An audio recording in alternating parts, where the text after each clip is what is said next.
Listen, there comes a point when you stop chasing validation and start owning your value.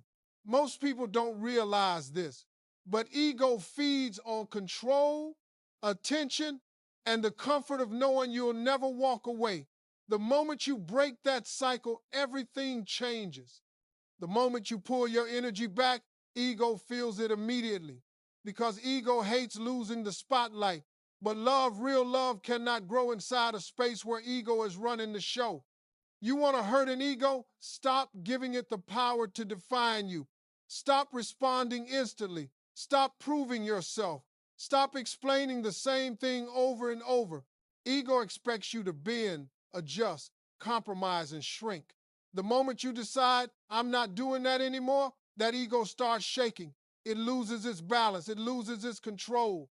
And suddenly, you're not the predictable energy source anymore. That's when the shift begins. See, love doesn't grow in noise. Love grows in silence, in absence, in presence that's not desperate. When you take your attention back, when you stand on your standards instead of your emotions, something powerful happens. The ego feels injured, but the heart wakes up. The heart realizes your worth.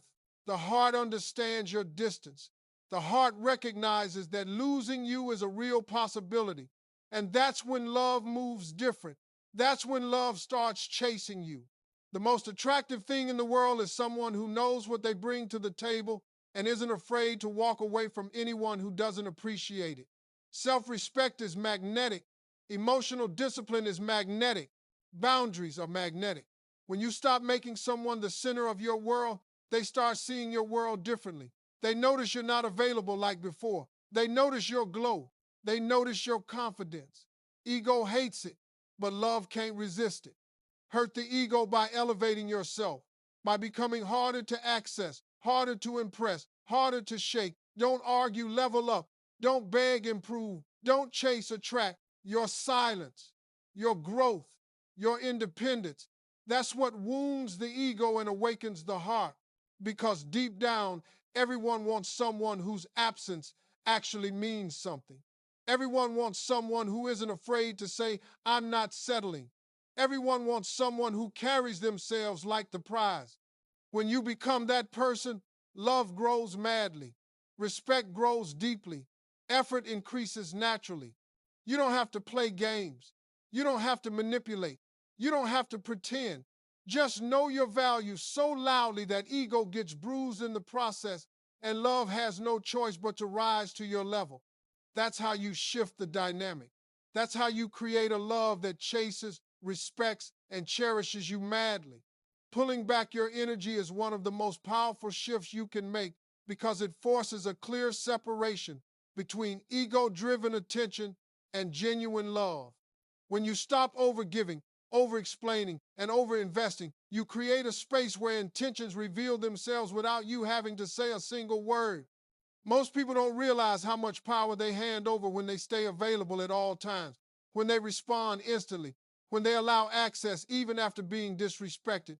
Ego thrives in that environment. It becomes comfortable, entitled, and convinced that your presence is guaranteed. The moment you pull back, ego loses that comfort, and that is where the truth starts to unfold. Real love begins to show itself only when you step back and stop feeding the wrong energy. When you remove your emotional availability, you force a deeper emotional reaction than any argument ever could. Ego isn't threatened by your words. Ego is threatened by your distance, your silence, and your shift in priorities. Energy doesn't lie, and when you pull yours back, it sends a message louder than anything you could say directly. Pulling back doesn't mean playing games. It means choosing yourself. It means refusing to pour into a one-sided connection. It means understanding that the person who truly values you will feel your absence and move toward you with sincerity, not pride. When you stop offering constant reassurance, ego panics because it no longer has control. And in that panic, you get to observe the difference between someone who cares and someone who only cared about being in control. If it was ego-driven, they react with confusion, frustration, or attempts to regain power. If it was love-driven, they react with effort, accountability, and change. Your energy becomes the test, and it always exposes the truth. The beauty of pulling back is that it shifts the dynamic in your favor. You start focusing on yourself again, your goals, your peace, your growth. This makes your presence more valuable because it is no longer something given freely without thought. When you prioritize yourself, you become more attractive, not because you're trying to be, but because self-respect radiates naturally. People feel it. They sense the difference. They realize you're no longer dependent on their attention to feel worthy, and that disrupts the ego more than anything else. Ego wants to be chased. Real love wants to meet you where you are. When you step back, the two separate effortlessly. The one driven by ego fades or becomes defensive.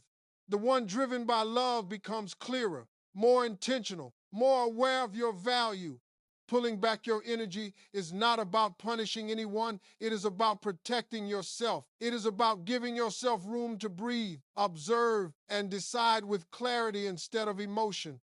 It is a silent boundary that speaks for you. It is a shift that shows whether the connection was built on effort or expectation. And in that space, ego loses power while love, if it exists, begins to grow in the way it should. Setting non-negotiable boundaries is the moment you redefine how you expect to be treated. Because boundaries don't just protect your heart, they expose the intentions of anyone who comes near it. When you establish a standard and refuse to bend it for attention, validation, or fear of losing someone, you immediately shift the balance of power. Most people operate on the belief that your flexibility is endless, that you'll tolerate disrespect, inconsistency, or half-hearted effort just to keep the connection alive. But when you draw a line and stand on it firmly, you disrupt that belief completely. A boundary is not a threat or an ultimatum. It's a declaration of self-worth. It's you saying, this is what I require to feel respected without raising your voice or begging for anything. And when you stand behind that declaration, ego feels the impact instantly because ego is used to getting its way with minimal effort. Non-negotiable boundaries force respect because they show you respect yourself. Anyone can talk about standards, but very few enforce them. And that's where the transformation begins. When your actions reflect your standards, you become someone who cannot be manipulated through silence, guilt, pressure, or emotional games. You become someone who doesn't reward inconsistency, who doesn't accept breadcrumbs, who doesn't allow temporary emotions to override long-term self-worth. Ego expects boundaries to crumble the moment feelings get involved. So when they don't, it creates a shock that forces a recalibration. Now the energy shifts suddenly. The person who thought they had easy access realizes there's a cost to mistreatment. Your boundaries become the filter that separates entitlement from genuine intention. When you set non-negotiable boundaries, you also create a level of emotional clarity for yourself. Instead of reacting from insecurity or fear, you react from alignment. You stop allowing your connection to drain you. You stop allowing someone else's mood or effort level to dictate your self-esteem. Boundaries teach you emotional discipline. They help you protect your energy without shutting down your heart.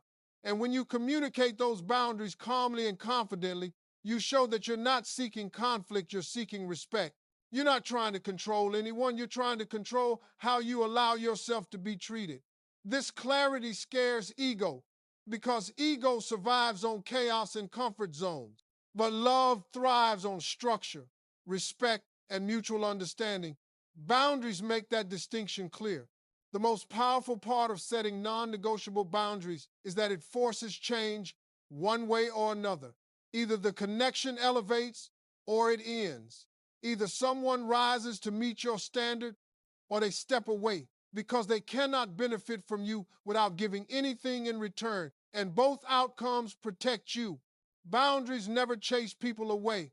They only chase away those who were never willing to meet you where you deserve to be met. In that sense, boundaries reveal truth faster than emotions ever could. And once you learn to stand firm in your standards, you no longer fear losing the wrong person. You start trusting that the right person will respect those standards naturally. That's how boundaries shift the dynamic. That's how they command respect without force. That's how they protect your heart while attracting a deeper, more intentional kind of love.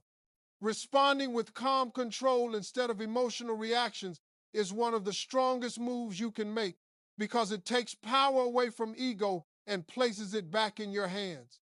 Ego feeds on chaos, arguments, drama, and emotional explosions. It wants you to react instantly, to defend yourself without thinking, to prove your point loudly, to show that you are hurt or upset. The moment you stop giving that reaction, ego loses its favorite weapon. Calmness is not weakness, it is strategy. It shows maturity, emotional intelligence, and confidence in your value. When you respond calmly, you're not suppressing your feelings. You're choosing not to let those feelings be used against you. Silence, composure, and controlled responses become your armor, and ego doesn't know how to fight against that. Most people aren't used to calm strength. They're used to seeing anger, impulsive messages, accusations, or tears when they push your buttons. But when you stop reacting from emotion and start reacting from clarity, the entire dynamic changes. You're no longer predictable. You're no longer easy to manipulate. You're no longer someone whose emotions can be played with to gain control. Calm control shows that you're operating from a place of self-respect rather than desperation. It signals that your peace matters more than being right. It tells ego that you're not afraid of distance, silence, or walking away if needed. That kind of calmness shakes the foundation of anyone who expected control over your emotions. Ego feels powerless when it can't provoke you, and that's when you begin to see true intentions surface. When you respond calmly, you force accountability without demanding it. Your tone becomes the mirror. Your silence becomes the teacher. Your control becomes the boundary. A calm response makes the other person confront their own behavior because they can't blame your reaction or use your emotions as a distraction. It exposes the imbalance in the connection in a way that shouting never could. Emotional outbursts often hide the real issue, but calmness brings it to the forefront with undeniable clarity. It makes the other person reflect instead of defend. It makes them rethink instead of resist. And in that reflection, the ego weakens while genuine understanding strengthens. Calm energy is rare, and that rarity makes it powerful. Practicing calm control also transforms your inner world. You begin to make decisions from logic, not fear. You start to recognize red flags sooner because you're not blinded by emotional highs and lows. You develop a stronger connection with yourself because you're no longer rushing through conversations with heightened emotions. Your self-worth solidifies as you see how your composure influences the situation in your favor. People are naturally drawn to someone who stays grounded under pressure because it shows emotional maturity and stability. Calmness becomes your strength, your protection, and your advantage. And as your ability to respond with calm control grows, you stop feeling the need to explain yourself repeatedly or fight to be heard. Your presence becomes the statement, your energy becomes the message, and your composure becomes the turning point where ego loses power and authentic love begins to reveal itself. Prioritizing your growth and glow is one of the most transformative decisions you can make because it shifts the focus from seeking external validation to building internal power. When you invest in yourself, your goals, your confidence, your appearance, your mindset, you send a silent message that your value is not dependent on anyone's attention. Growth changes the way you carry yourself, the way you speak, the way you respond, and even the way you love. People can feel when you've elevated. They can sense that your energy is no longer rooted in insecurity, but in purpose and self-respect. And that shift naturally hurts ego because ego thrives when you doubt yourself, but trembles when you rise.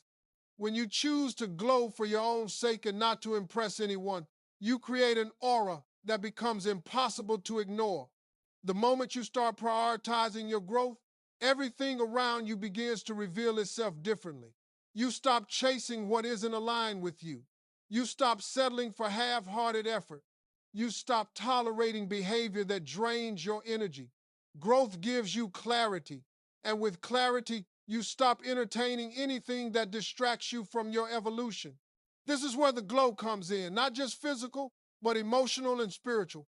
Your glow comes from the discipline you build, from the peace you protect, from the goals you pursue. It comes from refusing to let someone else determine your worth. And when you glow from within, it disrupts the dynamic instantly. The person who once felt confident in their control begins to notice that your world doesn't revolve around them anymore. That realization bruises ego because ego wants to be the reason you shine, not the reason you rise. Investing in yourself creates a magnetic pull. You become more attractive not because you're trying to prove anything, but because you're becoming the best version of yourself. Confidence becomes your language. Self-respect becomes your foundation. Stability becomes your vibe. When you're focused on growing, you don't cling to attention because you're too busy becoming someone that attention naturally gravitates toward. The glow you carry starts to stand out. Your laughter feels lighter. Your presence feels stronger. Your silence feels more meaningful. People respond to that energy differently. Ego becomes unsettled, wondering why it no longer holds the same influence. But love, genuine love, becomes inspired, motivated, and drawn to your elevation. Choosing to prioritize your growth also protects you. It gives you something bigger than any connection in your future. Goals keep you grounded when emotions try to pull you into chaos. Dreams remind you that you're meant for more than chasing inconsistency. When you pour into yourself, your mindset shifts from wanting someone to value you to knowing that you are already valuable. That's when everything changes. You begin to make choices that honor your potential instead of your fears. You start focusing on habits that build your confidence and routines that elevate your life. And as you rise, you naturally demand better without saying a word.